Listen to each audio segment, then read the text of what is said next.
आपण पाहत आहात भारतीय जनमत, आपला चॅनल। नमस्कार, मी मानसी धामणसकर। आपण पाहत आहात भारतीय जनमत न्यूज। नजर टाकूया त्याच्या ठळक घडामोडींवर। नवी मुंबईतील तुर्भे गावात पतीने नारळ कापण्याच्या चाकूने पत्नीवर हल्ला केला। चरित्राच्या संशयावरून घडलेल्या हल्ल्यात पत्नीला गंभीर दुखापत झाली असून आरोपीला अटक करून त्याच्यावर गुन्हा दाखल करण्यात आला आहे।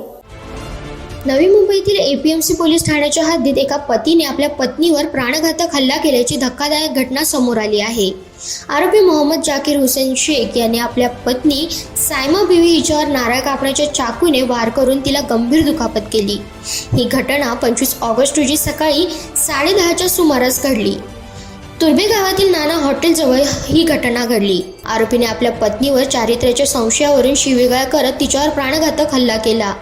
या हल्ल्यात सायमा बीवी यांच्या मानेवर गंभीर दुखापत झाली असून या घटनेनंतर एपीएमसी पोलिसांनी तात्काळ कारवाई करत आरोपीला त्याच दिवशी रात्री 10:27च्या सुमारास अटक केली। या प्रकरणी कलम 307, 504, 506 सह आर्म ऍक्ट 425 अंतर्गत गुन्हा दाखल करण्यात आला आहे।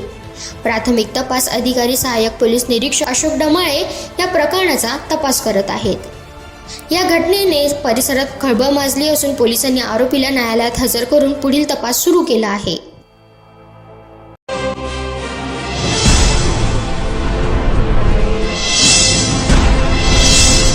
आपण पाहत आहात भारतीय जनमत, आपला चॅनल।